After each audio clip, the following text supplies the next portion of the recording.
Karibu kufata habari ya leo Jumanne tarehe 20 Mei mwaka wa 2026. Kwanza vichwa vya habari. Jeshi la Kongo limeendelea Jumatano hii mashambulizi ya mabomu dhidi ya nafasi za M23 katika kaskazini na kusini mwa Kivu. M23 inasema kuwa mashambulizi haya yamesababisha vifo vya raia na watu wengi kukimbia makazi zao. Wakati huo huo, hali ya usalama inaendelea kuwa mbaya katika eneo la Mambasa, mkoa wa Ituri. Angalau raia 16 wameuawa Jumanne na waasi wa ADF. Hii ni takwimu ya muda tu.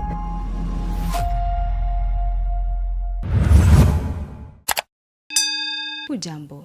Muungano wa M23 umeshtumu Jumatano tarehe 20 Mei mwaka 2026 majeshi ya serikali ya Kongo na washirika wake kwa kufanya tena mashambulizi ya ndege katika maeneo yenye watu mashariki mwa Jamhuri ya Kidemokrasia ya Kongo. Wanasema kuwa raia wameuawa na wengine kukimbia makazi zao kutokana na mashambulizi hizi. Kupitia akaunti yake ya X, Lawrence Kanyuka, msemaji wa M23, amesema kuwa mashambulizi makali yalianza saa 1:30 yakilenga maeneo ya Katoi na vitongoji vyake kwa kutumia drone za kijeshi na silaha nzito za mizinga. Amesema pia kuna majeshi wanaopigana tena yamefanya mashambulizi katika maeneo yenye watu wengi ya Katoi na jirani yake kwa kutumia drone za kivita na mizinga katika mashambulizi yasiyokuwa na ubaguzi yanayolenga moja kwa moja raia. Msemaji huyo wa M23 ameongeza kuwa mashambulizi haya makali na yasiyo na huruma yaliyofanywa na serikali ya Kinshasa yamesababisha vifo vya raia wasio na hatia, uharibifu mkubwa wa nyumba na miundombinu pamoja na watu wengi kuhama manyumba zao. Kwa mujibu wa M23, mashambulizi hayo pia yamefika maeneo ya Kilingi, Bidegu, Gakenke katika Jumanne jioni na Jumatano asubuhi. Amesema kuanzia Jumanne 19 Mei mwaka 2026 pasa 1:30 ya magharibi hadi Jumatano 20 Mei mwaka 2026 saa 4:30 majeshi ya serikali ya Kinshasa yameongeza mashambulizi ya anga katika maeneo yenye watu wengi ya Kalingi, Bidegu, Gakenke kwa kutumia drone za Cat6 pamoja na drone cha kujilipua katika kile kinachoita kampeni ya uhofu na ukatili mkubwa. Kwa wiki kadhaa sasa, hali ya kijeshi imeendelea kuwa ya wasiwasi katika maeneo mbalimbali ya Kivu Kaskazini na Kivu Kusini, licha ya juhudi za diplomasia zinazoendelea kutafuta kusitisha kwa mapigano mashariki mwa Jamhuri ya Kidemokrasia ya Kongo. Kazi za kutengeneza mfereji unaounganisha kata la station Simbandosho ziko karibu kumalizika. Kwa wiki kadhaa, viongozi wa M23 wameanza kazi hizi katika njia muhimu ya barabara ya Katindo-Ndosho. Wananchi hawawezi kuficha furaha yao. Kwa miaka mingi, maji yalikuwa yanasimama na kusababisha mafuriko na kufanya njia iwe mgumu kupita, hasa wakati wa mvua.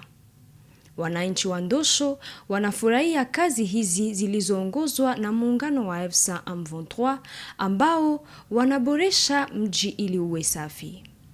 Okay, avant tout d'abord, nasema merci sana kwa gouvernement yetu ya leo na merci sana kwa wakubwa tena kufanya hiyo projet. Vraiment c'était pas facile. Kui mai nastanyaka hapa kote hivi mnafika kama hii hapa hivi mnajikuta simu mtapita hata wapi. Mimi nashukuru bakubwa sana tena sana kutukumbuka kwa hii projet wamefanya. Ndaongeza nyingine ku engineer na ndio anajenga mzuri, iko na projet mzuri sana ya mzuri sasa yaanze tu na imalizishe. Ndio isiko inaanza anafrene tena inabakia vile donc ma déviation inasumbua hivi bakaje iko bien, mais avec bakubwa hapa vraiment banafanya kitu maana sana, waencourager sana na merci beaucoup. Bon en fait idée ni ya mzuri sana, juu hii canalisation hapa ya mai banafanya, donc anafanya déviation ya mai hapa Donc itakuwa mzuri sana, mai kustania hapa itakuwa kuwa tena. Donc itakuwa tunafika inapita directement kasi na jiadresse mulaki. Hapa ni sawa kabisa. Vraiment kwa ile makili za vile unaangalia mwingine atakujia mpya tena. Vraiment iko mzuri kutupa tele mabuchafu, mabialala kutupa tele kwa mafereja iko bien. Ndambia kwa population tu ya Goma yote donc tujirudi yako. Façon wanatengeneza hivi yako facile. Haiko facile kabisa.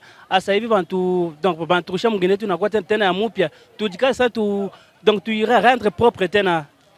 Hali ya usalama inaendelea kuwa ya hatari katika wilaya ya Babila, Babombi, eneo la Mambasa. Angalau miili 16 zimepatikana katika vijiji tofauti vilivyoshambuliwa na waasi katika siku za karibuni katika mkoa wa Ituri. Habari hii imethibitishwa na Ramsi Malikidogo wa asasi ya raia ya Mambasa. Idadi ya watu ambaye waliwawa na muhuni ADF inazidi kuongezeka wakati maiti fulani inaendelea kuonekana. Leo siku ya pili kuliweza kuonekana maiti 5 pale za Wesa, na katikati haya maiti 5 kulikuwa wamama 3 wenyewe waliweza kuwawa siku ya 6 wakati adui ADF aliweza kutandre ambiskadi wakulima ambao walikuwa wakitoka ndani ya shamba hiyo siku ya 6. Na vile leo kulionekana maiti 9 pale pande za Karwenzori, na hawa watu waliweza kuwawa na muhuni ADF siku ya yenga, kwa kuwa ADF aliweza kuua watu Malindi, Karwenzori hata Sinai. Na leo siku ya pili maiti 9 aliweza kuvumbulikana hapo, na leo siku ya pili maiti 2 iliweza kuonekana pande za Bunzimani ambaye inakuwa ku este ya Alima, na ilikuwa watu wenye waliwawa na muhuni ADF jana siku ya kwanza wakati ADF aliweza kupita ndani ya hizo maeneo. Tunaita population wawe makini sana, kwa kuwa adui ni mjanja sana hizi siku. Adui ameendelea kumultiplia maatake zake, na tuwe makini sana. Tunatoa mwito vile kwa serikali waweze kufuatilia adui. Hiyo sio muda wa kuweza kupeleka tu vijana kwa kuweza kuzeka maiti, ni muda wa kuweza kufuata adui, wapike adui. Population na haja kurudia na mashamba zao. Sekta ya elimu inaamka kukabiliana na tishio la Ebola. Walimu, wasimamizi wa shule pamoja na washirika wa elimu wamepewa mafunzo na uhamasishaji Jumanne hii mjini Goma kuhusu hatua za kujikinga baada ya kuthibitishwa kwa kesi moja ya ugonjwa huu katika mkoa. Maelezo zaidi katika ripoti.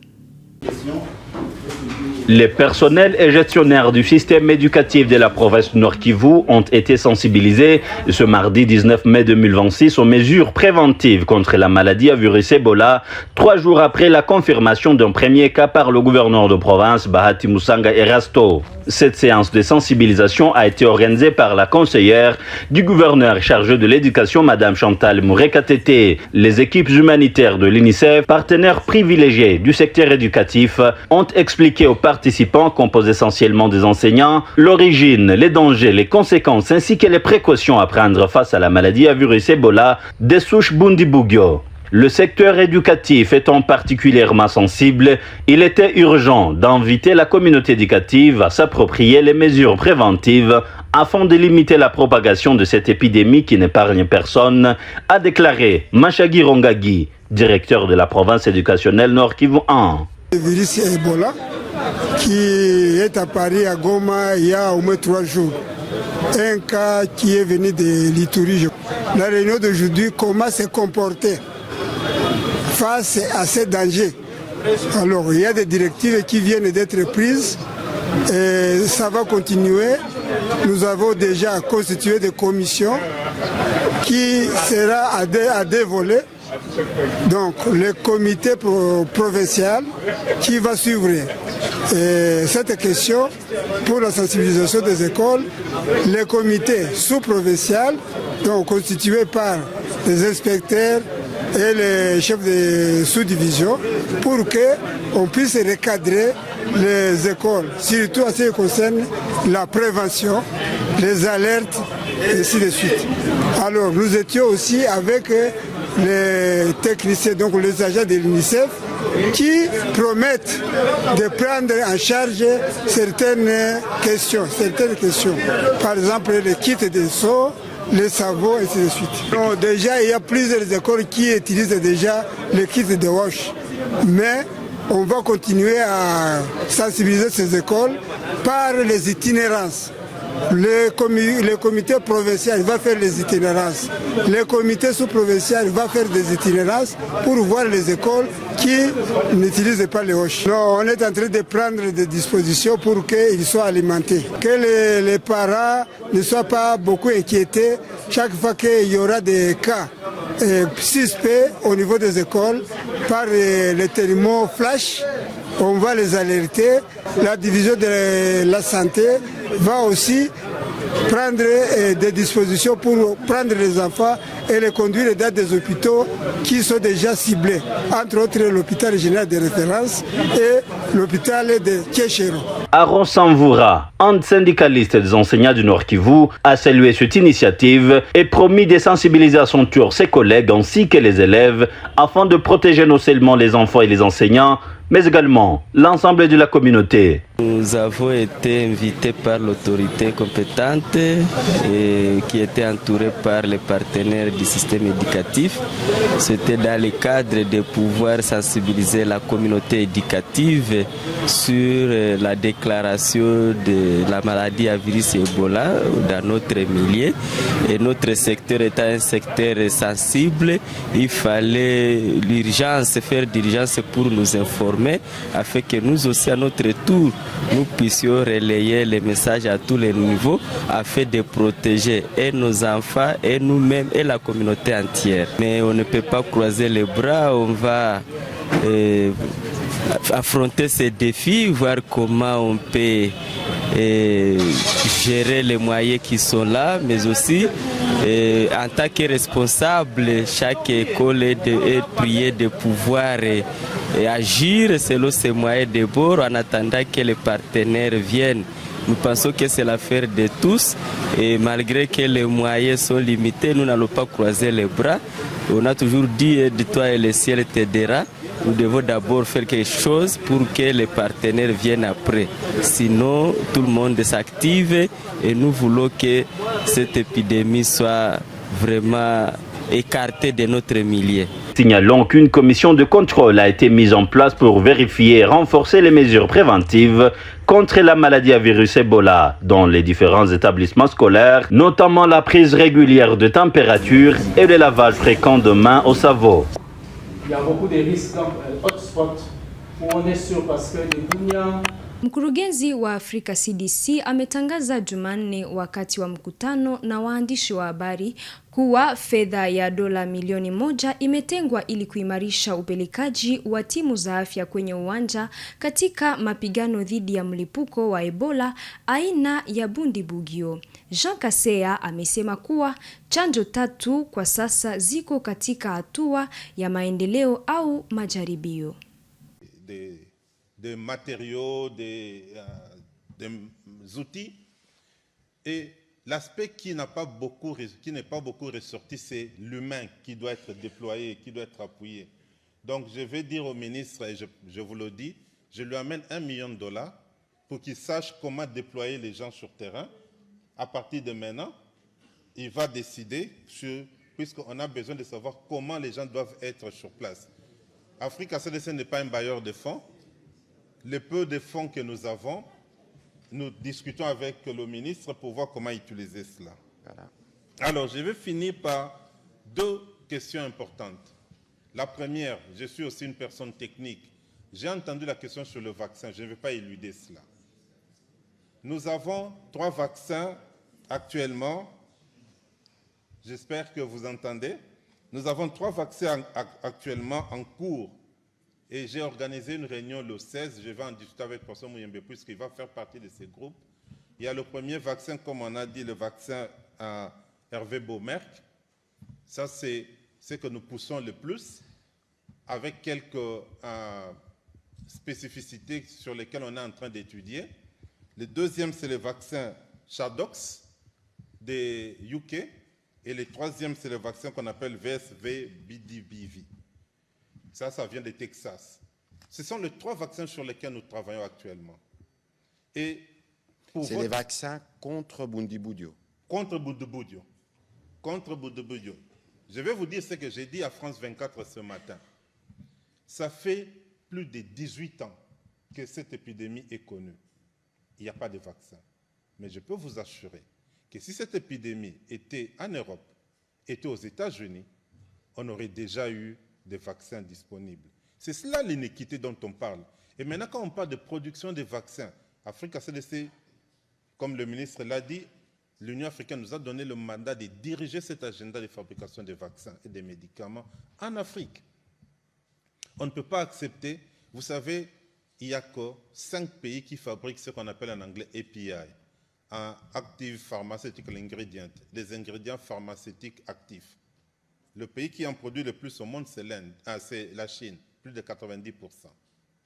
Parmi les 5 pays, je vous dis 5, l'Afrique du Sud, l'Ouganda, l'Égypte, le Nigeria. Quel est le 5e pays?